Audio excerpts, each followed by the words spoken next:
शांति।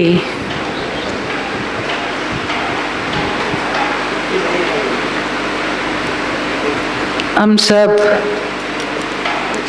बाबा के बच्चे, भगवान के हम बच्चे हैं। तो भगवान के बच्चे कैसे होने चाहिए? ബാബയുടെ മക്കൾ, ഭഗവാന്റെ മക്കൾ നമ്മൾ എങ്ങനെയായിരിക്കണം? खुश खुश होने चाहिए ना। भगवान मिला तो भगवान के बच्चे सदा खुश होने चाहिए, सदा उमंग उत्साह में रहने चाहिए, सदा उड़ने चाहिए। ഭഗവാന്റെ മക്കൾ നമ്മൾ സദാ സന്തോഷമായിട്ടിരിക്കണം, ഉണർവിലും ഉത്സാഹത്തിലും പറന്നുകൊണ്ടേയിരിക്കണം. तो आप सब उड़ रहे हैं? നിങ്ങളെല്ലാവരും പറക്കുകയാണോ? यहाँ तो खुश है, സന്തോഷമാണോ? ना? तो बाबा आया ही है हमें खुशी देने। खुशी और सुख दो अलग अलग चीजें हैं। ബാബ വന്നിരിക്കുന്നത് നമുക്ക് സന്തോഷം നൽകുന്നതിനാണ്. സന്തോഷവും സുഖവും രണ്ടും രണ്ടാണ്. संगम युग में हमें खुशी है, सतयुग में खुशी होगी? സംഗമയുഗത്തിൽ നമുക്ക് സന്തോഷമാണ്, സത്യയുഗത്തിൽ നമുക്ക് സന്തോഷം ഉണ്ടാകുമോ?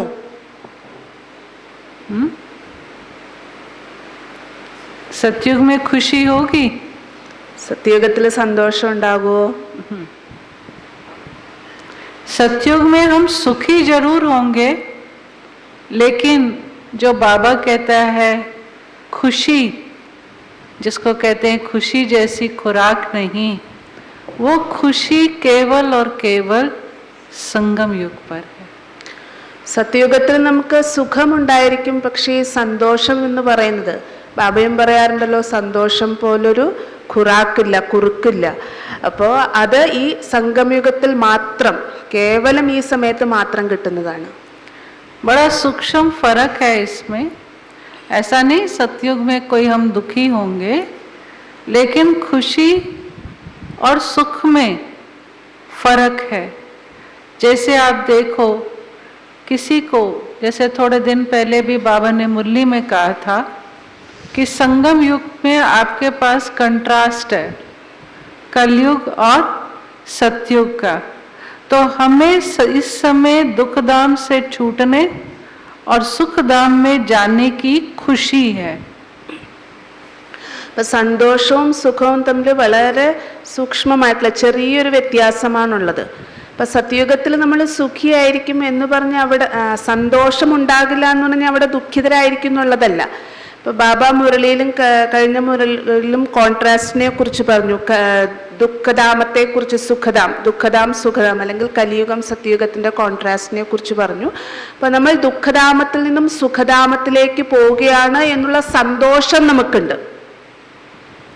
जैसे मधुबन बाबा मिलन में जाते, जो जिस दिन डेट फिक्स हो जाती कि इस डेट को आप बाबा मिलन में जाएंगे, तो उस दिन से क्या होता कि हमारी खुशी कि बाबा मिलन। और अगर उसमें ये भी आपको कह दिया जाए कि आपको स्टेज पर जाके दृष्टि भी मिलेगी, तो क्या होगा?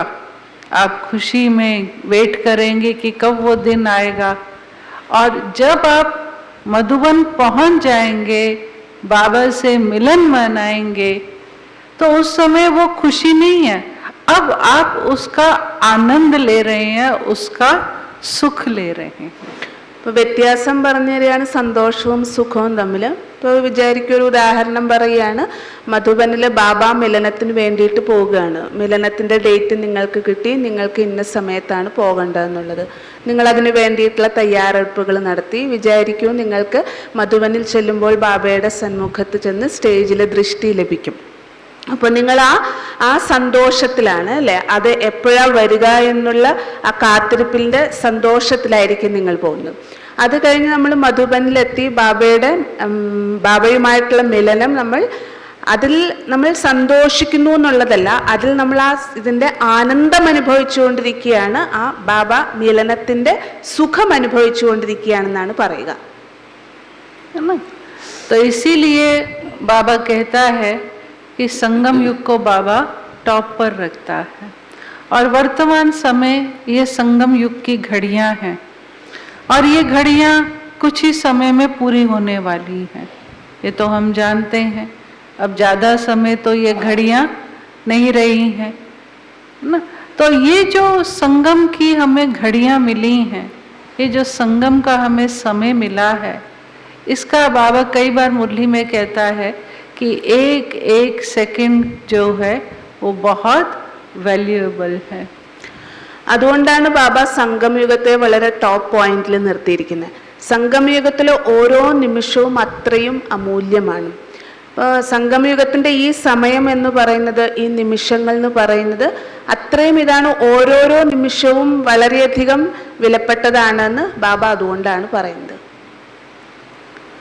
ऐसे भक्ति में बताते हैं कि एक दिन के लिए राजाई मिली, स्टोरी सुनाते हैं ना भक्ति में, एक दिन की राजाई मिली. तो ये एक संगम युग, ये एक जन्म की हमें जो खुशी मिली है, जो बाबा से मिलने की कल्प में एक बार चांस मिला है, जो भगवान के सुख का, भगवान के प्यार का, भगवान से सर्व संबंधों के सुख लेने का जो मौका मिला है, वो अगर हम अब नहीं करेंगे तो कब करेंगे?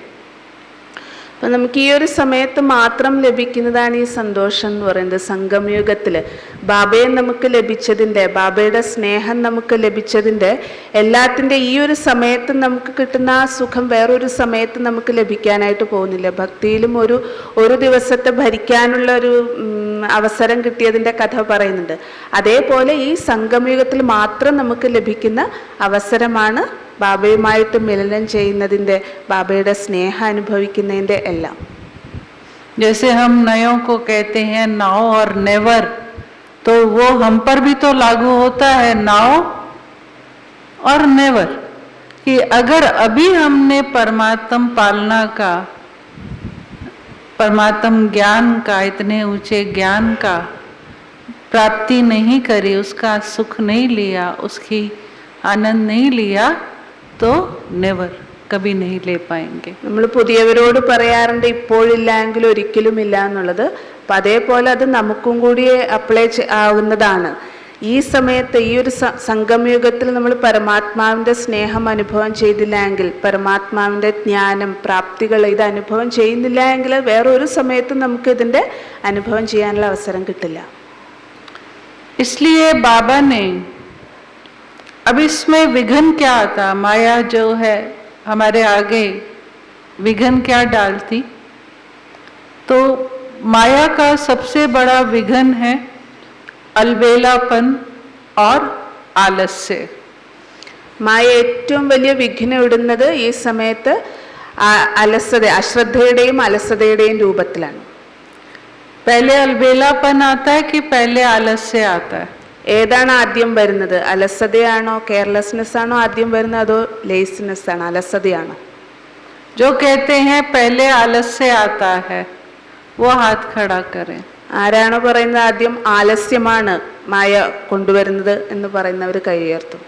अच्छा, जो कहते हैं पहले अलबेलापन आता है वो हाथ खड़ा करें. അൽബേലാപ്പനാണ്, അശ്രദ്ധയാണ് ആദ്യം കൊണ്ടുവരുന്നത് എങ്കിൽ അവർ കൈ ഉയർത്തും. और जिसने किसी में भी हाथ नहीं उठाया उनका आंसर ये है कि अलबेलापन आए या आलस्य आए हमको क्या. ആരാണോ രണ്ടിലും കൈ ഉയർത്താത്തത് അവരുടെ ആൻസർ എന്താണ്? ഏത് അൽബേലാപ്പൻ വന്നാലും ആലസ്യം വന്നാലും നമുക്കിപ്പോൾ എന്താ, हमको कोई मतलब नहीं, ऐसा. അങ്ങനെയാണോ? ഇതൊന്നും ഞങ്ങൾക്ക് ഇത് രണ്ടുമായിട്ടൊരു ഒന്നുമില്ല.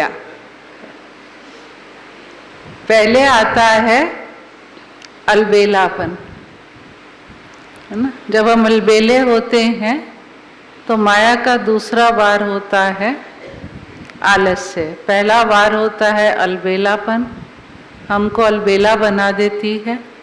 फिर उसके बाद हमको सेकंड वार जो है वो आलस्य का करती है।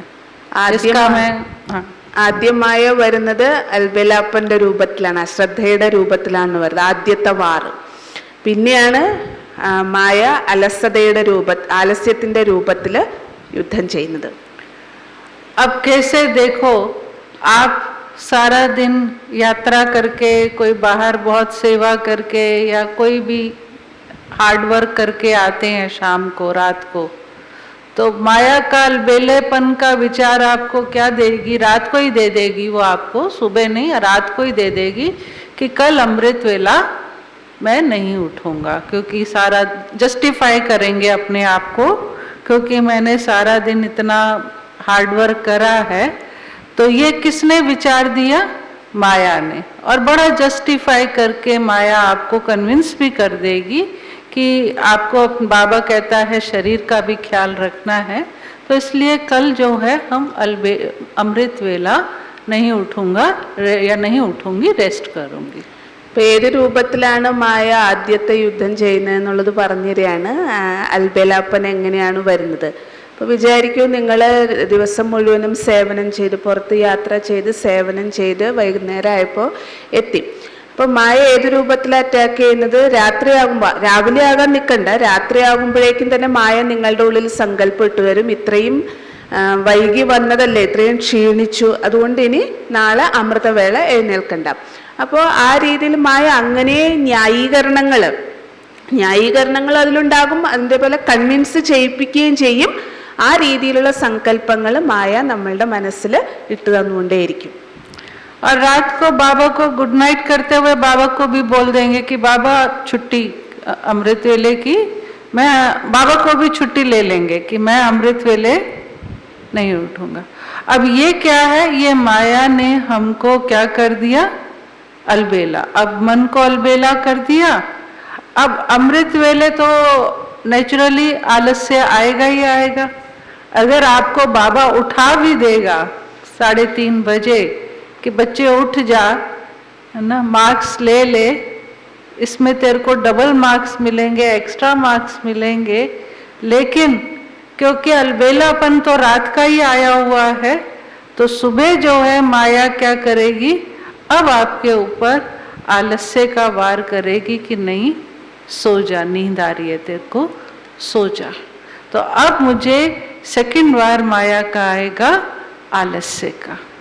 അപ്പം ആ സമയത്ത് നമ്മൾ നമ്മളെ തന്നെ ന്യായീകരിക്കുന്നത് എങ്ങനെയാണ്? ബാബയും പറഞ്ഞിട്ടുണ്ടല്ലോ, ശരീരത്തെ നല്ലവണ്ണം സംരക്ഷിക്കണം, ശരീരത്തെ നോക്കണം, അതിനെയും ഇങ്ങനെ ക്ഷീണിപ്പിക്കരുത് എന്നുള്ളത്. അപ്പോൾ അത് നമ്മൾ പല ന്യായീകരണങ്ങളുടെ രൂപത്തിലും പിന്നെ നമ്മളെ തന്നെ കൺവിൻസ് ചെയ്യാനും ചെയ്യുന്നു.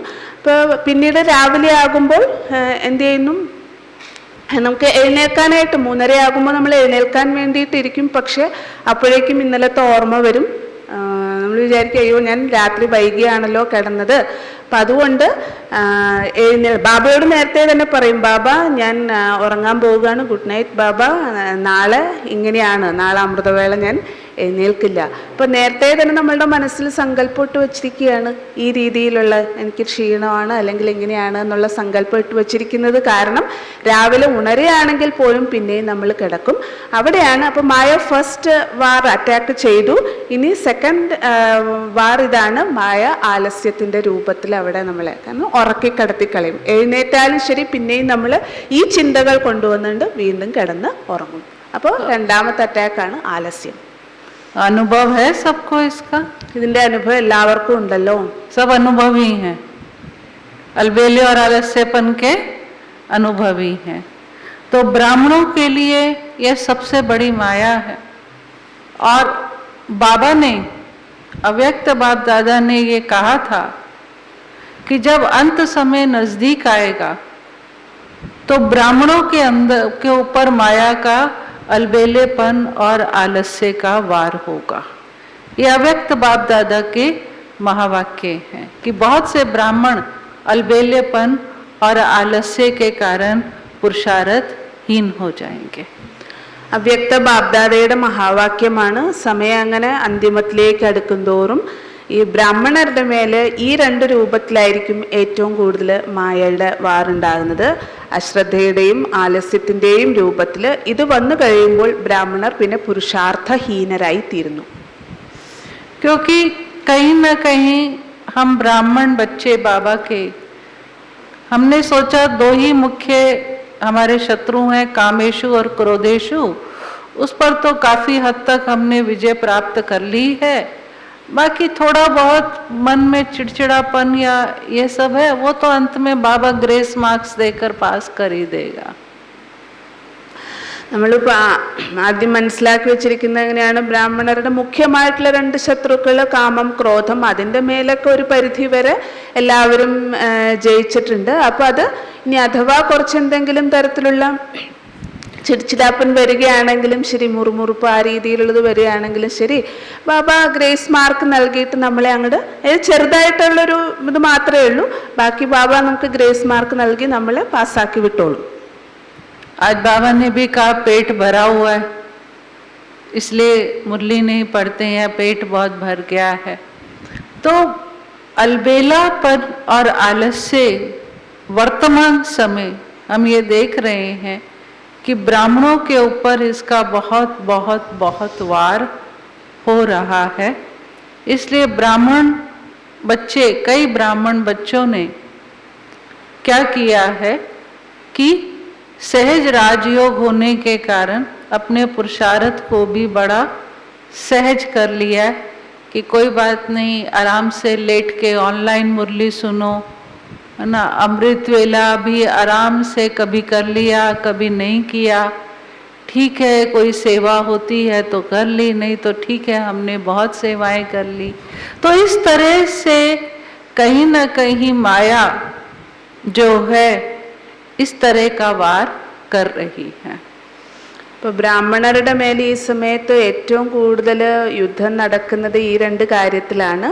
അപ്പോൾ അതുകൊണ്ടാണ് നോക്കുകയാണെങ്കിൽ നമുക്കറിയാൻ പറ്റും, മുരളിയാണെങ്കിലും ശരി, ചിലർ വിചാരിക്കുമല്ലോ ഓൺലൈൻ മുരളി ഇപ്പോൾ കിട്ടിക്കൊണ്ടിരിക്കുന്നുണ്ട്, അമൃതവേളയാണെങ്കിലും ശരി, എഴുന്നേറ്റാലും ശരി എഴുന്നേറ്റില്ലെങ്കിലും ശരി ആ രീതിയിൽ അങ്ങനെ പോകുന്നു, പിന്നെ സേവനമാണെങ്കിലും ശരി ഞാൻ കുറേ ചെയ്തു. അപ്പോൾ ആ ഒരു രീതിയിലുള്ള ചിന്തകൾ വരുന്നുവെങ്കിൽ ഇത് മനസ്സിലാക്കണം, ഇത് മായയുടെ യുദ്ധമാണ്, അലസ്യതയുടെയും ആലസ്യത്തിൻ്റെയും രൂപത്തിൽ. तो उसका क्या होगा, जो बाबा पश्चाताप की बात करता है और last so fast, fast so first की भी बात करता है, माला की भी बात करता है कि माला के दाने। तो कई बार हम ये देखते हैं कि कई आत्माएं जो हम सोचते हैं कि हाँ चलो ये हो सकता है 16,108 में आ जाए, या ये रॉयल फैमिली में प्रजा में भी, रॉयल प्रजा में या साहूकार प्रजा में आ सकते हैं। तो हम क्या देख रहे कि वो अलबेलेपन के कारण उनका नंबर नीचे जा रहा, और जो लास्ट आए हैं वो तीव्र पुरुषार्थ करके अपना नंबर आगे ले रहे हैं। तो इस समय बाबा का, ये आप समझ लो कि इस समय बाबा जो है ഫിൽട്ടർ कर रहा है. അപ്പോൾ ബാബ ഈ സമയത്ത് ഫിൽട്ടറിങ് നടത്തിക്കൊണ്ടിരിക്കുകയാണെന്ന്. കാരണം ചില കുട്ടികൾ അലസതയിലും ആലസ്യത്തിലും പെട്ടിട്ട് ചിന്തിക്കുന്നു, അതായത് 108 എങ്കിലും 16,108, ഇനി അതിലല്ല എങ്കിൽ റോയൽ പ്രജയിൽ വന്നാൽ മതി. അപ്പോൾ ആ ഒരു രീതിയിൽ പോകുന്നത് കാരണം പുരുഷാർത്ഥത്തിൽ ഇങ്ങനെ താഴ്ന്നു വന്നുകൊണ്ടേയിരിക്കുകയാണ്. ആരാണോ ലാസ്റ്റ് വന്നത് അവർ പുരുഷാർത്ഥത്തിൽ വളരെയധികം ശ്രദ്ധിച്ച് മുന്നോട്ട് പോയിക്കൊണ്ടിരിക്കുകയാണ്, ഫാസ്റ്റായിട്ട് പോയിക്കൊണ്ടിരിക്കുകയാണ്. ആദ്യം വന്നവർ വളരെയധികം പിന്നോട്ടുമായിക്കൊണ്ടിരിക്കുകയാണ്. അപ്പോൾ ബാബ ഈ സമയത്ത് ഫിൽട്ടർ ചെയ്തുകൊണ്ടിരിക്കുകയാണ്, അതിൻ്റെ പ്രക്രിയ നടന്നുകൊണ്ടിരിക്കുകയാണ്. क्योंकि बाबा को तो माला बनानी है ना, उसको तो नंबर देने हैं। तो इसीलिए ये माया के इस वार को अच्छे से पहचान कर बाबा कहता है फुर्त हो जाओ, ना, एक्टिव हो जाओ, है ना। कि माया को अलबेलेपन का जैसे ही वार आए तो उसी समय माया के उस वार को क्या करो, उस वार को काट दो। कैसे कि नहीं ना, हमें ये बताया है कि जब ऐसे समय पर जहाँ पर आप एक्सक्यूज दे सकते हैं, ऐसे समय पर भी अगर आप बाबा की सेवा करते हैं या पुरुषार्थ करते हैं तो बाबा उसके आपको डबल मार्क्स देता है. അപ്പോൾ ഇതിനുള്ള സൊല്യൂഷൻ ഇതാണ്. എപ്പോഴാണോ നിങ്ങൾക്ക് ഈ ഒരു അശ്രദ്ധ വരുന്ന അൽബേലാപ്പൻ വരുന്നത് ആ സമയത്ത് തന്നെ അതിനെ കട്ട് ചെയ്യണം. അതായത് വരുമ്പോൾ തന്നെ നമ്മൾ എക്സ്ക്യൂസിൻ്റെ രൂപത്തിലായിരിക്കും അത് പറയുന്നത്. ഇപ്പോൾ സേവനം എന്തെങ്കിലും ചെയ്യാൻ വേണ്ടിയിട്ട് പറയുമ്പോൾ അതിന് നമ്മൾ പലതരത്തിലെ എക്സ്ക്യൂസൊക്കെ പറയുമല്ലോ. അപ്പോൾ ഈ ഒരു സമയത്ത് നമുക്ക് ആ സങ്കല്പം വരുമ്പോൾ തന്നെ ഇത് മായയുടെ വാറാണെന്ന് മനസ്സിലാക്കിയിട്ട് ഉടനെ തന്നെ അതിനെ മാറ്റണം. സങ്കല്പം കൊണ്ടുവരണം, എനിക്ക് നല്ല ആക്റ്റീവാകാൻ, നല്ല ഫുർത്ത് ആക്റ്റീവായിട്ട് മാറണം.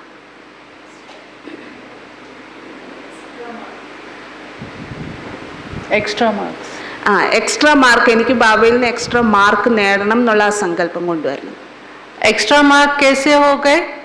एक माया को घूसा मारने का मार्क मिलेगा. आपने माया को घूसा मारा है ना, उसके मार्क्स मिलेंगे. दूसरा आपने फॉलो किया श्रीमत को, उसके मार्क्स मिलेंगे. तीसरा भगवान की दुआएं मिलेंगी है ना, बाबा खुश होगा, खुश होकर दुआएं देगा. तो कितनी प्राप्ति है ना, कितनी प्राप्ति है. और अगर हम ये नहीं करते हैं तो डबल मार्क्स गए. एक तो माया का घूसा खाने के मार्क्स कटे है ना, फॉलो ना करने के मार्क्स कटे. और तीसरा जो भगवान की मुझे दुआएं जो रॉकेट का काम करती हैं, बाबा कहता है उससे मैंने अपने आप को वंचित किया. അപ്പോൾ നമ്മൾ അങ്ങനെ മായയെ ഇത് ആ സമയത്ത് തന്നെ ഇല്ലാതാക്കുകയാണ് എങ്കിൽ നമുക്ക് വളരെയധികം എക്സ്ട്രാ മാർക്ക് കിട്ടും. അപ്പോൾ അതിൽ ഒന്നിതാണ് നമുക്ക് മായയെ തട്ടിത്തെറിപ്പിച്ചതിൻ്റെ മാർക്ക്. രണ്ടാമത്തേത് ബാബയുടെ ശ്രീമത്ത് ഫോളോ ചെയ്തതിൻ്റേത്. പിന്നെ നമുക്ക് ഭഗവാനിന് സേവനം ചെയ്തപ്പോൾ നമുക്ക് ഭഗവാനിന് ആശീർവാദങ്ങൾ കിട്ടുകയാണ്. അപ്പം ഇതൊന്നും ഇല്ലാതെ നിങ്ങൾ മായയുടെ അൽബേലാപ്പനിൽ പെടുകയാണ് എങ്കിൽ എന്താ ഉണ്ടാകുന്നത്? ഒന്ന് മായയുടെ ഇടിയേൽക്കും, രണ്ടാമത് ശ്രീമത്ത് ഫോളോ ചെയ്തില്ല എന്നുള്ളത് വരും, മൂന്നാമത്തേത് ഭഗവാന്റെ ആശീർവാദം നമുക്ക് കിട്ടുകയില്ല. जैसे मम्मा हमेशा कहती थी कि सारा दिन में चेक करो कितना कमाया और कितना गवाया. अगर एक का पदम गुणा कमाई है तो नेगेटिव मार्किंग भी कितना होगा ब्राह्मणों का? एक का पदम गुणा ही है ना. तो ये हमको चेक करना है. മമ്മ എപ്പോഴും പറയാറുണ്ട്, നിങ്ങൾ ദിവസവും പരിശോധിക്കണം ഞാൻ എത്രമാത്രം സമ്പാദിച്ചു, എത്രമാത്രം ഞാൻ നഷ്ടപ്പെടുത്തുകയാണ് ചെയ്തത്. ബ്രാഹ്മണരുടെ ഇതിലെന്ന് പറഞ്ഞു കഴിഞ്ഞാൽ ഒന്ന് നമ്മൾ സമ്പാദിക്കുകയാണെങ്കിൽ, ഒന്ന് ചെയ്യുകയാണെങ്കിൽ ഒന്നിന് 100 മടങ്ങ് നമുക്ക് സമ്പാദ്യം, കോടി മടങ്ങ് സമ്പാദ്യമാണ് ഉണ്ടാകുന്നത്. इसीलिए बाबा ने कहा कि अलबेलेपन के कारण होता अलबेलापन ही है ना, कि और कुछ नहीं है, होता अलबेलापन ही. अभी और कुछ काम होगा, कहीं पर हमको जाना होगा जरूरी, तो हम सारी रात जाग कर भी सुबह उठकर चले जाते हैं. ऐसा कुछ नहीं है. लौकिक कारोबार में भी हम, अगर बाबा कहता भी है कि रात को स्टीमर आता था तो बाबा रात भर जागकर कमाई करता था. बिजनेसमैन भी ग्राहक आ जाता है तो खाना साइड में करके पहले उसको, क्योंकि उसमें कमाई है. तो अलबेलापन आने का कारण है हम कमाई को नहीं देख रहे हैं. അലസത വരാനുള്ള ഒരു കാരണമാണ് നമുക്ക് ലഭിക്കുന്ന സമ്പാദ്യത്തെക്കുറിച്ച് നമ്മൾ ബോധവാനല്ല. ഇപ്പോൾ നോക്കൂ, നമുക്ക് എന്തെങ്കിലുമൊക്കെ ചെയ്യാനുണ്ടെങ്കിൽ നമുക്ക് രാത്രി മുഴുവനും ഉറക്കം പോലും വരില്ല, ഉണർന്നിരുന്നുകൊണ്ട് നമ്മൾ കാര്യങ്ങൾ ചെയ്യും. ലൗകിക രീതിയിൽ നോക്കൂ, ഇപ്പോൾ ബിസിനസ് നടത്തുകയാണ്, കസ്റ്റമേഴ്സ് ഉണ്ടെങ്കിൽ നമ്മളുടെ ആഹാരം പോലും മാറ്റി വെച്ചിട്ട് അവിടെ സമ്പാദിക്കാനുള്ള കാര്യങ്ങളെല്ലാം ചെയ്തുകൊണ്ടിരിക്കില്ലേ, ജോലി, ആ കസ്റ്റമേഴ്സിനെ അവിടെ നമ്മൾ അറ്റൻഡ് ചെയ്യും, അതെല്ലാം ചെയ്യും. അപ്പോൾ ഈ അലസത വരാനുള്ള ഒരു കാരണം എന്ന് പറഞ്ഞു കഴിഞ്ഞാൽ ഇതാണ്, നമുക്ക് സമ്പാദ്യത്തെക്കുറിച്ച് ബോധവാനാകുന്നില്ല. और हम ये भूल रहे हैं कि अगर हम हिम्मत रखेंगे, यही हिम्मत है, तो हमको पदम गुणा बाबा की मदद मिलेगी. ധൈര്യം വെക്കുകയാണെങ്കിൽ നമുക്ക് 100 മടങ്ങ്, കോടി മടങ്ങ് സഹായം ബാബയിൽ നമുക്ക് കിട്ടും. तो ये हमें अपने साथ ही, बाबा कहता है ना कि दूसरों को नहीं देखो कौन क्या कर रहा है, क्या पुरुषार्थ कर रहा है, मुझे अपने साथ ही अपनी खुद की योग भट्टी करनी है, अपने लिए खुद प्रोग्राम बनाना है, क्योंकि अब यज्ञ बहुत बड़ा हो गया है। फिर भी आज आप यहाँ बैठे हैं, भट्टी कर रहे हैं, आने वाले समय में ये भी चांस मिले इसका भी कोई भरोसा नहीं है। ഇനി നിങ്ങൾ നിങ്ങളുടെ കാര്യത്തിൽ തന്നെ സ്വയം ശ്രദ്ധ കൊടുക്കണം.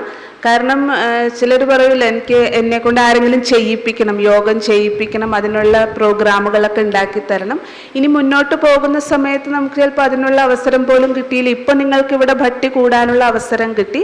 അപ്പോൾ ഇനി മുന്നോട്ട് പോകുമ്പോൾ ഇതിനുപോലുള്ള അവസരം കിട്ടുമെന്ന് നമുക്കറിയില്ല. അതുകൊണ്ട് യോഗത്തിൻ്റെ പ്രോഗ്രാം, യോഗ ഭട്ടിയുടെ പ്രോഗ്രാം നിങ്ങൾക്ക് വേണ്ടി സ്വയം തയ്യാറാക്കുക. നിങ്ങളെ കൊണ്ട് തന്നെ പുരുഷാർത്ഥത്തിൽ മുന്നോട്ട് പോകാനുള്ള കാര്യങ്ങൾ സ്വയം തന്നെ ഉണ്ടാക്കുക, ചെയ്യുക.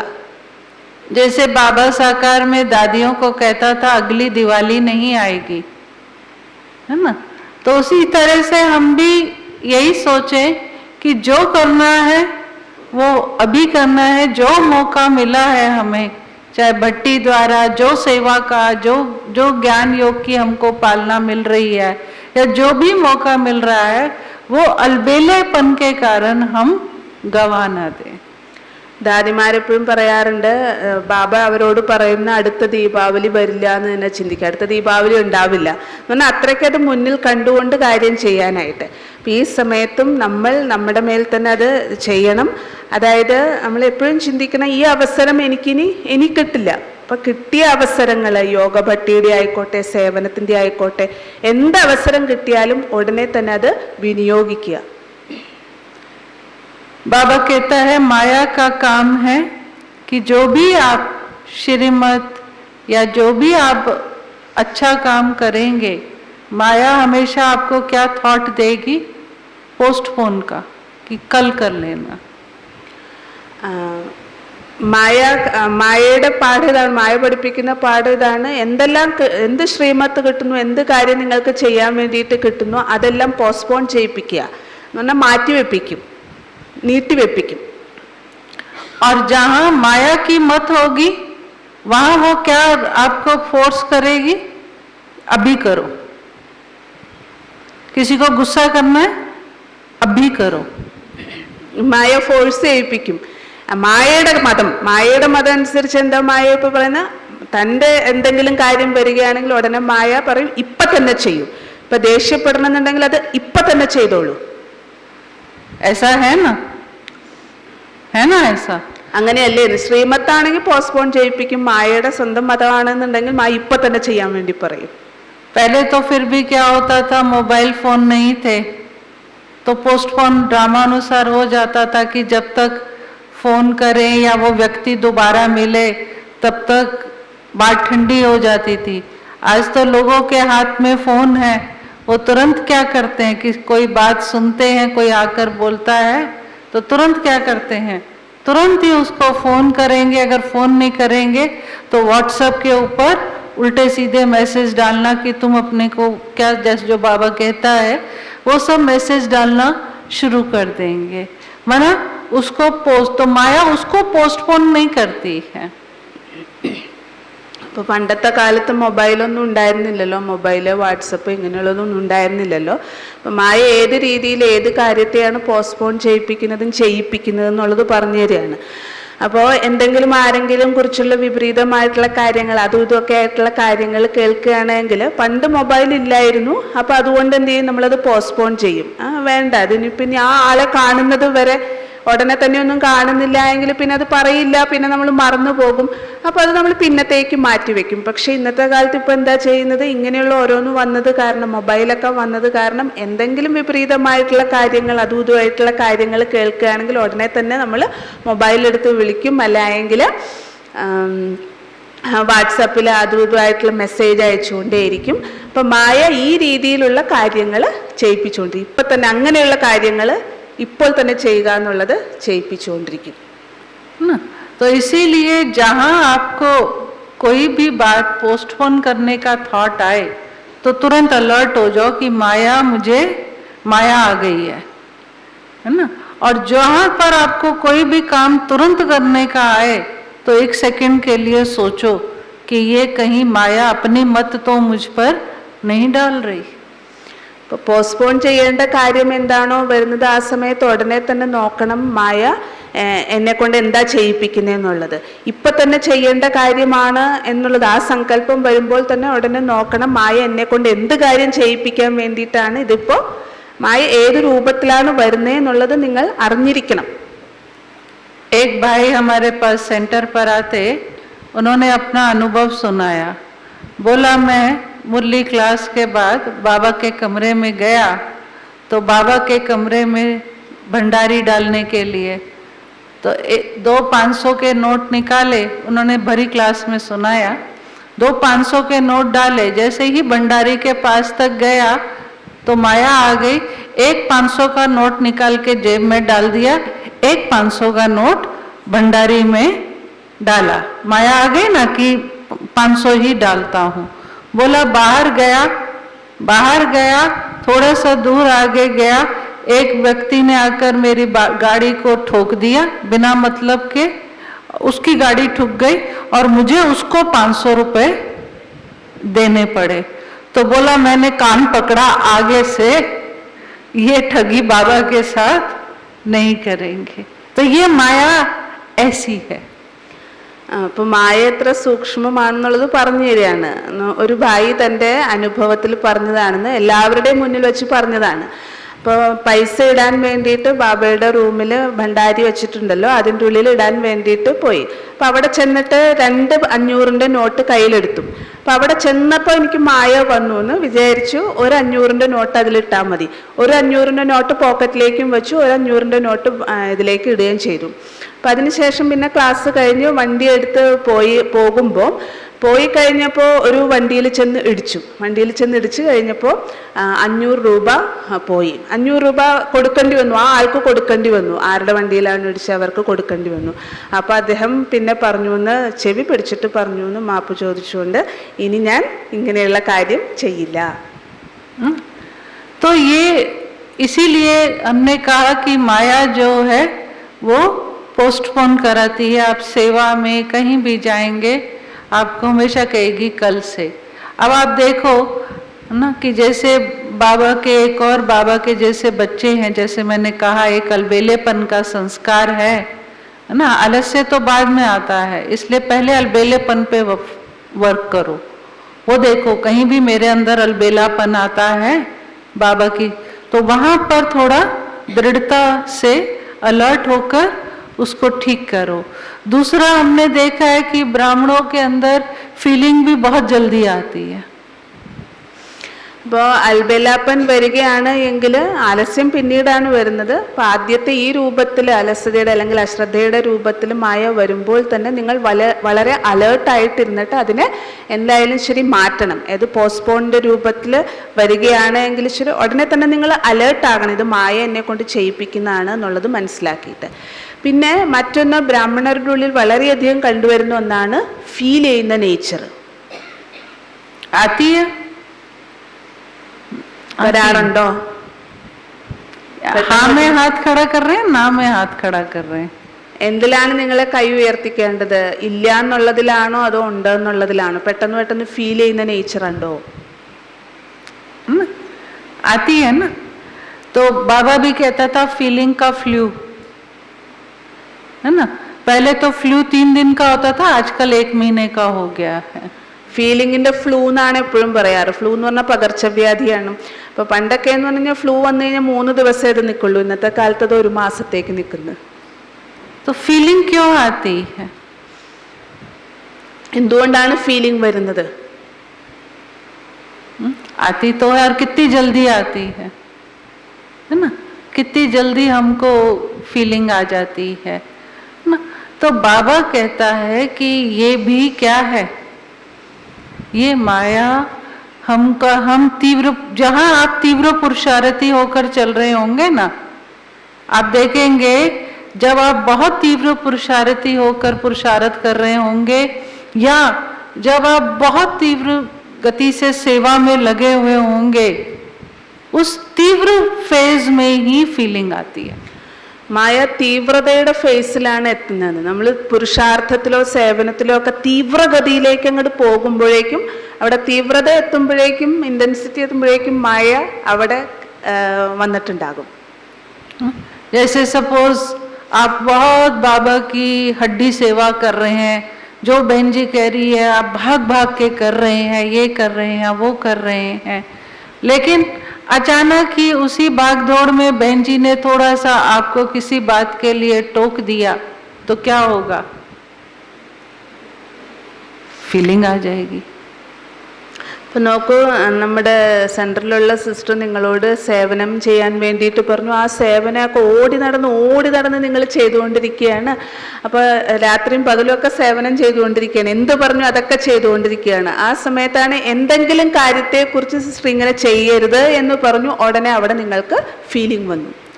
ऐसे ही आप देखो, आप 1 महीने से बहुत रेगुलर पंक्चुअल क्लास कर रहे हैं और आपने ये अपने अंदर धारणा भी बनाई है कि मुझे रेगुलर और पंक्चुअल क्लास करनी है. अब ये आपका अपना स्व का पुरुषार्थ चल रहा है और उस पर आप अटेंशन दे रहे हैं. अब 1 महीने बाद आपका किसी कारणवश आप क्लास में थोड़ा लेट आए और बहन जी आपको बोल दे कि क्या बात है आज आप क्लास में लेट आए, तो क्या होगा? फीलिंग आएगी. അപ്പോൾ നിങ്ങൾ തൻ്റെ സ്വപുരുഷാർത്ഥത്തിൽ വളരെ ശ്രദ്ധിച്ച് മുന്നോട്ട് പോവുകയാണ്. 1 മാസമായിട്ട് നിങ്ങൾ റെഗുലറായിട്ട് മുരളി അറ്റൻഡ് ചെയ്യുന്നുണ്ട്, സെൻറ്ററിൽ വരുന്നുണ്ട്, എല്ലാം ചെയ്യുന്നുണ്ട്. അപ്പോൾ 1 മാസമൊക്കെ അങ്ങനെ കഴിഞ്ഞു. ഒരു ദിവസം ലേറ്റ് ആയിട്ടാണ് നിങ്ങൾ വന്നത്. അപ്പോൾ ആ സമയത്ത് ബഹൻജി പറയുകയാണ്, നിങ്ങൾ ലേറ്റ് ആയിട്ടാണല്ലോ വന്നത്, അത് മതി പിന്നെ ഫീൽ ചെയ്യാനായിട്ട്.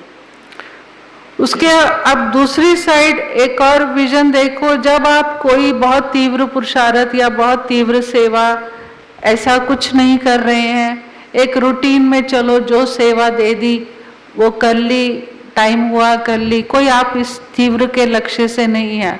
अब उस समय आपको बहन जी अगर कुछ टोक देंगे तो आपको फीलिंग नहीं आएगी इतनी. ഇപ്പം നിങ്ങൾ സാധാരണഗതിയിൽ പുരുഷാർത്ഥത്തിലും സേവനത്തിലും പോയിക്കൊണ്ടിരിക്കുകയാണ്. എന്ത് സേവനമാണോ തന്നത് അതൊക്കെ ചെയ്തുകൊണ്ടിരിക്കുന്നുണ്ട്. പുരുഷാർത്ഥത്തിലാണെങ്കിലും ശരി, ക്ലാസ്സിന് വരുന്നുണ്ട്, ഇതെല്ലാം ചെയ്തു പോകുന്നുണ്ട്. അപ്പം ആ സമയത്താണ് ബഹൻജി ഏതെങ്കിലും കാര്യത്തിൽ, ചെറിയൊരു കാര്യത്തിൽ ഒരു താക്കീത് തന്നത്. അപ്പം നിങ്ങൾക്ക് പക്ഷെ ഫീലിംഗ് വരില്ല. इसी तरह से दूसरा एग्जाम्पल भी नॉर्मल ले लो कि आप नॉर्मल रूटीन में मुरली सुनने आ रहे हैं. एक दिन बहन जी ने कैजुअली बोल दिया कि आजकल आप थोड़ा लेट आते हो, तो आप उसको हंसी में टाल करके बहन जी ऐसा ऐसा हो गया, आपको उस समय फीलिंग नहीं आएगी. അപ്പം അതേപോലെ നോക്കൂ, നിങ്ങൾ ദിവസവും മുരളി കേൾക്കാൻ വേണ്ടിയിട്ട് വരുന്നുണ്ട്, കാഷ്വൽ ആയിട്ടുള്ള രീതിയിൽ അങ്ങനെ കേൾക്കാൻ വേണ്ടിയിട്ട് വരുന്നുണ്ട്. ഒരു ദിവസം അഥവാ നിങ്ങൾ ലേറ്റായിട്ട് വന്നു, പക്ഷെ ആ സമയത്ത് ബഹൻജി പറയുകയാണ്, നിങ്ങൾ ലേറ്റായിട്ടാണല്ലോ വന്നത് എന്ന് പറഞ്ഞാലും ശരി, നിങ്ങൾക്കൊന്നും തോന്നില്ല, ഫീലിംഗ് ഒന്നും വരില്ല. अब ये अनुभव है इस चीज का, ठीक बोला है ना? अब ये क्या है? अब इसको आप गहराई से समझो. ये है जो 2-3 बातें हैं इसमें.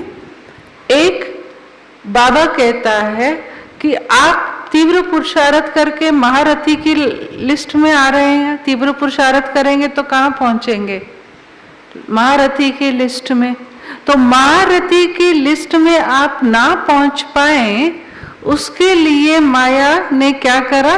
फीलिंग में लाकर आपके आगे विघ्न डाल दिया, आपके तीव्र पुरुषार्थ को स्लो कर दिया. फिर आप कहेंगे ठीक है छोड़ो मुझे क्या. फिर आप पुरुषार्थ आपका, जो आप तीव्र पुरुषार्थ से फीलिंग आ गई ना, तो आपका पुरुषार्थ नीडा हो जाएगा. मतलब माया ने आपको वो लक्ष्य तक पहुंचने नहीं दिया. ये माया है. അപ്പം അതെന്താ അവിടെ സംഭവിക്കുന്നത്? നിങ്ങൾ തീവ്ര പുരുഷാർത്ഥം ചെയ്തിട്ട് മഹാരഥിയുടെ ലിസ്റ്റിൽ വരാനായിട്ട് പരിശ്രമിച്ചുകൊണ്ടിരിക്കുകയാണല്ലോ. അതാണല്ലോ നിങ്ങളുടെ തീവ്രതയിലാണല്ലോ മായ എപ്പോഴും കയറിയിട്ട് ചെയ്യുന്നത്. അവിടെയാണല്ലോ ഫീലിങ്ങിൻ്റെ ഇത് കൊണ്ടുവരുന്നത്. അപ്പോൾ നിങ്ങൾ തീവ്ര പുരുഷാർത്ഥം ചെയ്തുകൊണ്ടിരിക്കെ ആ ഇതിൽ നിങ്ങൾക്ക് അവിടെ ഫീലിംഗ് വന്നപ്പോൾ മായ ആ രീതിയിൽ കയറി ഇത് ചെയ്തിട്ട് നിങ്ങളെ അവിടെ വച്ചിട്ട് ഡൗൺ ആക്കുകയാണ് ചെയ്യുന്നത്. दूसरा इसका ये एंगल है, दूसरा जो है वो ये है कि ब्रह्मा बाबा जब अव्यक्त हुए तो तो बाबा ने कहा निराकारी, निर्विकारी और निरअहंकारी भव, है ना। अब बाबा ने निरअहंकारी लास्ट में क्यों कहा? वो इसलिए कहा कि जब हम थोड़ा ज्ञान योग में ऊंचे जाते हैं, अच्छी सेवा करते हैं, तो कहीं ना कहीं माया हमारे अंदर सूक्ष्म अहंकार को पैदा कर देती है। वो बहुत सूक्ष्म होता है, अति सूक्ष्म होता है, जो हमको रियलाइज नहीं होता। वो तब रियलाइज होता है जब फीलिंग आती है। एक्चुअल में फीलिंग अहंकार का ही तो बच्चा है। അപ്പോൾ വേറൊരു ആംഗിളിൽ നോക്കുകയാണെങ്കിൽ ഒന്ന് നമ്മൾ മനസ്സിലാക്കണം, നമ്മൾ തീവ്രതയിലേക്ക് പോകുമ്പോൾ മായ നമ്മളുടെ ഉള്ളിൽ ഫീലിങ്സിൻ്റെ രൂപത്തിൽ കൊണ്ടുവന്നതാണത്. പിന്നെ ബാബയുടെ അവ്യക്ത ലാസ്റ്റ് മഹാവാക്യമാണ് അവ്യക്തമാകുന്നതിന് മുമ്പുള്ള നിരാകാരി, നിർവികാരി, നിരഹങ്കാരി ഭവ എന്നുള്ളത്. അപ്പോൾ ബാബ എന്തുകൊണ്ടാണ് നിരഹങ്കാരിയായിട്ട് ഭവിക്കുക എന്നുള്ളത് പറഞ്ഞത്? കാരണം നമ്മളിപ്പോൾ അങ്ങനെ മുന്നോട്ട് പോകവേ ആ സമയത്ത് നമുക്ക് ഫീലിംഗ് വരുന്നു. മുന്നോട്ട് പോവുകയാണല്ലോ അവിടെ മായ ആ സമയത്ത് ചെറുതായിട്ടുള്ള രീതിയിൽ ഫീലിങ്സ് കൊണ്ടുവന്നത്. അപ്പോൾ ആ ഫീലിങ്സ് എന്ന് പറയുന്നത് നമ്മളുടെ ഉള്ളിൽ കിടക്കുന്ന സൂക്ഷ്മ അഹങ്കാരത്തിൻ്റെ രൂപം തന്നെയാണ്. इसलिए बाबा, साकार बाबा मुरली में कई बार कहता था कि ब्राह्मणी से बल नाराज हो जाओ, लेकिन बाबा से नाराज नहीं हो, पढ़ाई से नाराज नहीं हो. बाबा कहता ना मुरली में, അതുകൊണ്ടാണ് ബാബ എപ്പോഴും പറയുന്നത്, മുരളിയിലും എപ്പോഴും പറയാറുണ്ട്, അതായത് നിങ്ങൾ ബ്രാഹ്മണിയോട് ദേഷ്യപ്പെട്ടാലും പിണങ്ങിയാലും ശരി, നിങ്ങൾ ബാബയോടോ പഠിത്തത്തോടോ ഒരിക്കലും പിണങ്ങാനായിട്ട് പാടില്ല. क्योंकि उसमें नुकसान किसका? അതിൽ നഷ്ടമാർക്കാണ്?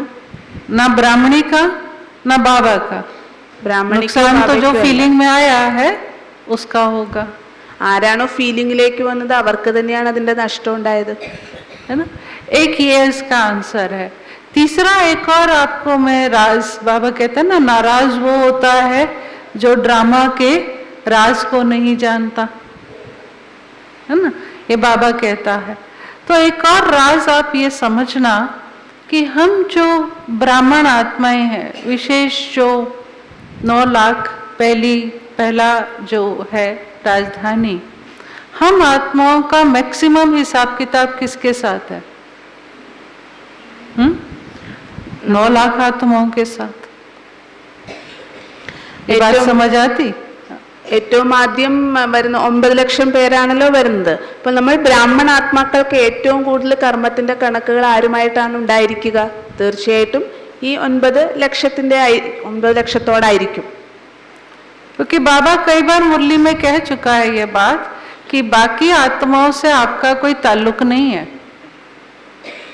ബാബ പലപ്പോഴും മുരളിയിൽ ഇത് പറഞ്ഞു കഴിഞ്ഞിട്ടുള്ളതാണ്, ബാക്കി ആത്മാക്കളുമായിട്ട് നിങ്ങൾക്കൊരു ബന്ധവുമില്ല, കണക്കുകളൊന്നുമില്ല. हम सब जो ये आत्माएं हैं, जो विशेष 9 लाख आत्माएं हैं, हम सतयुग से लेकर अब तक ही मैक्सिमम आपस में संबंध में आए हैं. इसलिए हमारा ज्यादा कार्मिक जो अकाउंट है, जो ब्राह्मण आत्माओं से भी रहा हुआ है, वो कहाँ चुकतू होगा? वो यही चुकतू होगा, ब्राह्मण परिवार में ही चुकतू होगा. നമുക്ക് മാക്സിമം കർമ്മത്തിന്റെ കണക്കുകളുള്ളത് സത്യുഗം മുതൽക്കുണ്ടായിരുന്ന ആത്മാക്കളാണല്ലോ, അതിൽ പ്രത്യേകിച്ച് 9 ലക്ഷത്തോടായിരിക്കും. അപ്പം അതുകൊണ്ട് എന്തെല്ലാം കർമ്മക്കണക്കുകളാണോ അവശേഷിച്ചിട്ടുള്ളത് അതെല്ലാം തന്നെ ഈ ഒരു സമയത്ത് നമുക്ക് ക്ലിയർ ചെയ്തേ പറ്റൂ. പ്രത്യേകിച്ച് ഈ ബ്രാഹ്മണ പരിവാരത്തിന്റെ ഉള്ളിൽ തന്നെ നമുക്കത് ക്ലിയർ ചെയ്തേ പറ്റൂ. अब इस चीज को मैं और आपको क्लियर कर देती हूँ स्टैटिस्टिक्स को लेकर के. त्रेता अंत की पॉपुलेशन कितनी थी? 33 करोड़. ठीक है. अगर आप आज से 100 वर्ष पहले, 100 वर्ष भी नहीं, जब बाबा ने भी कहा आज टुकड़े कर दिए, तो हिंदुस्तान पाकिस्तान जब हुआ, पार्टीशन हुआ, भारत आजाद हुआ, तो उस समय भारत की पॉपुलेशन केवल 39 करोड़ थी. इसका मतलब कि वही जो त्रेता की आत्माएं हैं, वही मेजॉरिटी आत्माएं द्वापर कलयुग में भारत में चलती आ रही हैं. ത്രേതായുഗത്തിന്റെ അവസാനം ആകുമ്പോഴേക്കും പോപ്പുലേഷൻ എന്ന് പറയുന്നത് 33 കോടിയാണുള്ളത്. ഇന്ത്യ പാക് വിഭജനത്തിന്റെ ആ സമയത്ത്, അതായത് ഭാരതം സ്വാതന്ത്ര്യം നേടിയ ആ സമയത്ത് ഭാരതത്തിന്റെ പോപ്പുലേഷൻ എന്ന് പറയുന്നത് ഏകദേശം 39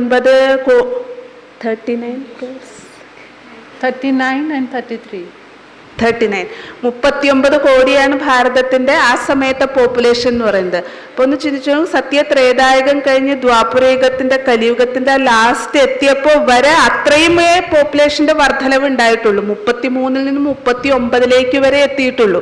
അപ്പൊ തീർച്ചയായിട്ടും നമുക്ക് എല്ലാവർക്കും കർമ്മത്തിന്റെ കണക്കുകൾ കൂടുതലുള്ളത് ഈ ആത്മാക്കളൊക്കെ തന്നെയായിട്ടായിരിക്കും. अब ये जो लास्ट में 100-110 करोड़ 140-144 करोड़ आज भारत की पॉपुलेशन है, मैं अभी विश्व को नहीं ले रही, केवल भारत को ही ले रही हूँ. थोड़ी बहुत आत्माएं बाबा की बाहर गई हैं, लेकिन मेजॉरिटी भारत में है. अब ये 100 करोड़ आत्माएं जो इस समय मेजॉरिटी में हैं, हम तो इस समय माइनॉरिटी में हैं, तो ये जो 100 करोड़ मच्छर वाली आत्माएं आई हैं, जो बाबा कहते हैं लास्ट के मच्छर, तो इस समय तो वो मेजॉरिटी में है. अब उन आत्माओं से हमारा कोई ताल्लुक है नहीं, उनके साथ हमने कोई खास जन्म भी नहीं लिए, कोई हमारा उन आत्माओं के साथ कार्मिक अकाउंट भी नहीं है. ഈ സമയത്ത് ഭാരതത്തിന്റെ പോപ്പുലേഷൻ നോക്കുകയാണെങ്കിൽ 140 അത്രയും കോടിയാണ് പോപ്പുലേഷൻ ഉള്ളത്. എന്ന് പറഞ്ഞു കഴിഞ്ഞാൽ ഈ ലാസ്റ്റ് സമയത്ത് വന്നിട്ടുള്ളതാണ് ബാക്കി 100 കോടി ആത്മാക്കളൊക്കെ. അപ്പോൾ ഒന്ന് ആലോചിച്ച് നോക്കി, ഈ ലാസ്റ്റ് സമയത്ത് അവർ ഈ പ്രാണികളെ പോലെയാണ് വന്നു, കുറച്ച് സമയത്തേക്ക് ഇവിടെ വന്നു, തീർന്നു. അങ്ങനെയുള്ള ആത്മാക്കളുമായിട്ട് നമുക്ക് യാതൊരു ബന്ധവുമില്ല, നമുക്ക് യാതൊരു കണക്കുകളും ഇല്ല. ഈ 100 കോടി ആത്മാക്കളുമായിട്ട് നമുക്ക് യാതൊരു കണക്കുകളും ഇല്ല. जिसको भक्ति में कौरव संप्रदाय और यादव कौरव कहा है, तो हमारा जो मैक्सिमम हिसाब किताब है पांडवों का, पांडव सेना का. इसलिए जब हम ज्ञान मार्ग में आते हैं तो कहीं ना कहीं आपस में भी जो हमारे रहे हुए हिसाब किताब हैं वो उभर कर सामने आते हैं, और हम सोचते हैं अच्छा यहाँ भी ऐसा होता है. ऐसा नहीं है, वो हमारा कुछ बचा हुआ उस आत्मा के साथ कार्मिक अकाउंट है जो बाबा चुकतू करा रहा है. പാണ്ഡവര്, കൗരവര്, യാദവര് ഇവരെ കുറിച്ചൊക്കെ പറയുന്നുണ്ടെങ്കിലും പാണ്ഡവരുമായിട്ടാണ് കൂടുതലായിട്ട് കർമ്മത്തിന്റെ കണക്കുകൾ ഉള്ളത്. കാരണം ഈ സമയത്ത് നോക്കുക, അതുകൊണ്ട് നിങ്ങൾക്ക് ഇങ്ങനെയുള്ള സങ്കല്പം വരരുതെന്ന്. അതായത് ഇവിടെ വന്നിട്ടും ഇങ്ങനെയൊക്കെയാണോ, ഇവിടെയും വന്നിട്ട് ഇതിങ്ങനെയുള്ള കണക്കുകളൊക്കെ വരുമ്പോൾ, ഓരോരോ കാര്യങ്ങൾ വന്നു കഴിയുമ്പോൾ, നമ്മുടെ സെൻറ്ററിൽ വരുമ്പോൾ അല്ലെങ്കിൽ ബാബയുടെ ജ്ഞാനമാർഗത്തിലേക്ക് വരുമ്പോൾ പല രീതിയിലുള്ള പ്രശ്നങ്ങൾ വരുമ്പോൾ പലർക്കും സങ്കല്പം വരൂല്ലോ, ഇതെന്താ ഇങ്ങനെയെന്നുള്ളത്. ഇവിടെയും ഇങ്ങനെയൊക്കെ ഉണ്ടോ എന്നുള്ള സങ്കല്പം വരുമല്ലോ. അപ്പം അതുകൊണ്ട് പറയുകയാണ്, അങ്ങനെയുള്ള സങ്കല്പം വരേണ്ട കാര്യമില്ല. കാരണം നമുക്ക് ഈ ഒരു സമയത്ത് പാണ്ഡവരുമായിട്ടാണ് കർമ്മത്തിൻ്റെ കണക്കുകളുള്ളത്. അവശേഷിക്കുന്ന കർമ്മക്കണക്കുകളെല്ലാം തന്നെ നമുക്കിവിടെ ക്ലിയർ ചെയ്തേ പറ്റൂ. क्योंकि जहाँ अज्ञानी आत्मा आती है वहां तो हम तुरंत अपने को समझा लेते हैं कि ये अज्ञानी है, इसके साथ मेरा. लेकिन जहाँ ब्राह्मण आत्मा आ जाती है सामने तो हम कहते हैं ये क्यों ऐसे कर रहा है, ये देवता बनने वाला है, देखो इसको, ये कहीं से देवता लगता है. तो हमारे अंदर कई प्रकार के व्यर्थ संकल्प चलने शुरू हो जाते हैं, या वही फीलिंग हम नाराज हो जाते हैं. ഒരു അജ്ഞാനി ആത്മാവ് നമ്മളുടെ മുന്നിൽ വരികയാണ്, എന്തെങ്കിലുമൊക്കെ ചെയ്യുകയാണെങ്കിൽ ഉടനെ തന്നെ നമുക്ക് പറഞ്ഞ് മനസ്സിലാക്കി കൊടുക്കും, ജ്ഞാനമില്ലാത്ത ആളാണല്ലോ എന്നുള്ളത്. പക്ഷെ ഒരു ജ്ഞാനി ആത്മാവാണ്, ഒരു ബ്രാഹ്മണ ആത്മാവാണ് നമ്മളുടെ മുന്നിൽ വന്ന് ഈ രീതിയിൽ കാര്യങ്ങളൊക്കെ ചെയ്യുന്നതെങ്കിൽ ഉടനെ തന്നെ തെറ്റായിട്ടുള്ള സങ്കല്പങ്ങൾ വരാൻ തുടങ്ങുന്നു. ഇവരെന്താ ഇങ്ങനെ ചെയ്യുന്നത്, ഇങ്ങനെയൊക്കെയാണോ എന്നുള്ള സങ്കല്പങ്ങൾ വരുന്നു. അപ്പോൾ നോക്കൂ, ഫീലിങ്ങിൻ്റെ രൂപത്തിൽ മായ വീണ്ടും നമ്മളുടെ മുന്നിൽ വന്നിരിക്കുകയാണ്. और एक और एंगल आपको मैं बता देती हूँ जिससे आपको और स्पष्ट होगा. हम सब ईश्वरीय विश्वविद्यालय में पढ़ रहे हैं, हम सब गॉडली स्टूडेंट्स हैं. स्टूडेंट लाइफ माना स्टूडेंट लाइफ में हमारे प्रैक्टिकल पेपर आते हैं. थ्योरी कम है या प्रैक्टिकल ज़्यादा है. हमारे प्रैक्टिकल पेपर आते हैं. अब बाबा को मेरा प्रैक्टिकल पेपर लेना है. अब अज्ञानी आत्माओं से तो हम, बाबा को मालूम है अज्ञानी आत्मा से इसका पेपर लूंगा तो उसमें तो ये फट से पास हो जाएगा, वहाँ तो ये फट से पास हो जाएगा, ये सोचकर अज्ञानी है या इसके साथ। अब मैं एक ऐसी आत्मा के द्वारा इसका पेपर लेता हूँ जो आत्मा जो है, जिसको देख करके, जिसके मुख से अगर ये शब्द सुनेगा या सुनेगी तो इसकी अवस्था खराब होने के चांसेस हैं। तो मैं उस आत्मा के द्वारा इसका पेपर लेता हूँ। क्यों? क्योंकि बाबा को हमको ऊंचा पद देना है तो हर तरह से वो हमें ठोकेगा। നമ്മളുടേത് ഇത് സ്റ്റുഡൻറ് ലൈഫാണ്. സ്റ്റുഡൻറ് ലൈഫിൽ ഇവിടെ നമുക്ക് പരീക്ഷകൾ എന്തായാലും ഉണ്ടായിരിക്കും. അപ്പം അതിൽ കൂടുതലായിട്ടും പ്രാക്ടിക്കൽ പരീക്ഷയാണ് ഇവിടെ കൂടുതൽ ഉള്ളത്. അപ്പോൾ അജ്ഞാനി ആത്മാവിലൂടെ ബാബ പരീക്ഷ എടുക്കില്ല, ടെസ്റ്റ് പേപ്പർ കൊണ്ടുവരില്ല. കാരണം അജ്ഞാനി ആത്മാവ് ടെസ്റ്റ് പേപ്പറിൻ്റെ രൂപത്തിൽ നമ്മുടെ മുന്നിൽ വരികയാണെങ്കിൽ ഉടനെ തന്നെ നമ്മൾ ജ്ഞാനം ചിന്തിച്ചുകൊണ്ട് അതിനെ അങ്ങോട്ട് മാറ്റും. നേരെ മറിച്ച് ഒരു ബ്രാഹ്മണ ആത്മാവിലൂടെ ബാബ മനസ്സിലാക്കി, ഈ കുട്ടിയുടെ ഒരു ബ്രാഹ്മണ ആത്മാവിലൂടെ ഈ കുട്ടിയുടെ മുന്നിൽ ഒരു ടെസ്റ്റ് പേപ്പർ കൊണ്ടുവരികയാണ് എങ്കിൽ അവിടെയാണ് ഈ കുട്ടി പാസ്സാകോ ഇല്ലയോ എന്നുള്ളത് മനസ്സിലാക്കാനായിട്ട് പറ്റുള്ളൂ. അതുകൊണ്ട് അങ്ങനെയുള്ള ആത്മാക്കൾ കൂടിയായിരിക്കും ടെസ്റ്റ് പേപ്പർ ഇടുന്നത്, പ്രാക്ടിക്കൽ പരീക്ഷ ഇടുന്നത്. ഇവിടുത്തെ ഒരു മുഖ്യമായിട്ടുള്ള ഒന്നാണ് പ്രാക്ടിക്കൽ ടെസ്റ്റ് പേപ്പർ. അപ്പോൾ ബ്രാഹ്മണ ആത്മാക്കളോട് തന്നെ പരീക്ഷ നമുക്ക് ഇട്ടുകൊണ്ടുവന്നുകൊണ്ടിരിക്കും. जैसे महाभारत में जो अर्जुन था, तो अर्जुन तो बहुत बड़ा तीरबाज था, है ना? तो छोटे मोटे तीरबाज से तो वो हारने वाला नहीं था। उसके लेवल का कौन था? कर्ण, है ना? तो जो बाबा कहता है महारथी के आगे माया भी महारथी बनकर आएगी, तो नेचुरली अब कोई प्यादा तो मेरे सामने पेपर लेकर आएगा तो मैं तो उसके कारण से कोई मेरे ऊपर अफेक्ट नहीं आएगा। तो इसीलिए जब हम इस राज को समझते हैं तो हम जो फीलिंग में आते हैं, नाराज होते हैं या हम अपने भाव बदल देते हैं, घृणा भाव आ जाता है, हमारी भावनाएं बदल जाती हैं, ये इसीलिए बदलती हैं क्योंकि हम ये गहरे राज को नहीं समझते। അപ്പോൾ മഹാരഥിയുടെ മുന്നിൽ മഹാരഥിയായിട്ട് തന്നെ, മഹാരഥിയുടെ രൂപത്തിൽ തന്നെയല്ലേ വരുള്ളൂ. ഇപ്പോൾ ഒരു മഹാരഥിയുടെ മുന്നിൽ കാലാളിൻ്റെ രൂപത്തിൽ വരികയാണെങ്കിൽ, യുദ്ധം ചെയ്യാൻ വേണ്ടിയിട്ട് വരികയാണെങ്കിൽ അവിടെ ശരിയാവില്ല. അതുകൊണ്ടാണ് മഹാഭാരതത്തിലും അർജുനനോട് കടപിടിക്കാൻ സാധിക്കുന്നത് കർണന് മാത്രമായിരുന്നു, അല്ലേ? ആ രീതിയിൽ നല്ല യോദ്ധാവെന്നുള്ളത്. അപ്പോൾ ഈ ഒരു സമയത്ത് നമ്മൾ മനസ്സിലാക്കുക, നമുക്ക് മുന്നോട്ട് പോയിക്കൊണ്ടിരിക്കണമെന്നുണ്ടെങ്കിൽ ഈ മായയുടെ ഈ ഇതിൽ നിന്ന് വളരെയധികം ശ്രദ്ധിച്ച്, മായ ഫീലിങ്ങിൻ്റെ രൂപത്തിൽ നമ്മളുടെ മുന്നിൽ വരുന്നുണ്ടല്ലോ, അപ്പോൾ മഹാരഥി ആയ നമ്മളുടെ അടുത്ത് മഹാരഥിയായിട്ട് തന്നെയായിരിക്കും, ആ രീതിയിലായിരിക്കും യുദ്ധം ചെയ്യാൻ വേണ്ടിയിട്ട് മായ വരുന്നത് എന്നുള്ളത് മനസ്സിലാക്കണം. तो इसीलिए ये सब राज समझते हुए हमारा लक्ष्य एक ही होना चाहिए। जैसे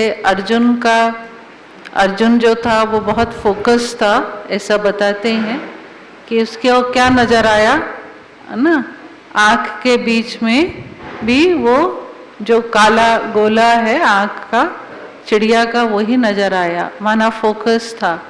उसी तरह से हम भी एक लक्ष्य को पकड़ लें कि कुछ भी हो जाए मुझे अचल अडोल रहना है, मेरी अवस्था खराब नहीं होनी चाहिए, मुझे सदा खुश रहना है, मुझे सदा संतुष्ट रहना है. എപ്പോഴും നമ്മൾ നല്ല ഫോക്കസ്ഡ് ആയിരിക്കണം.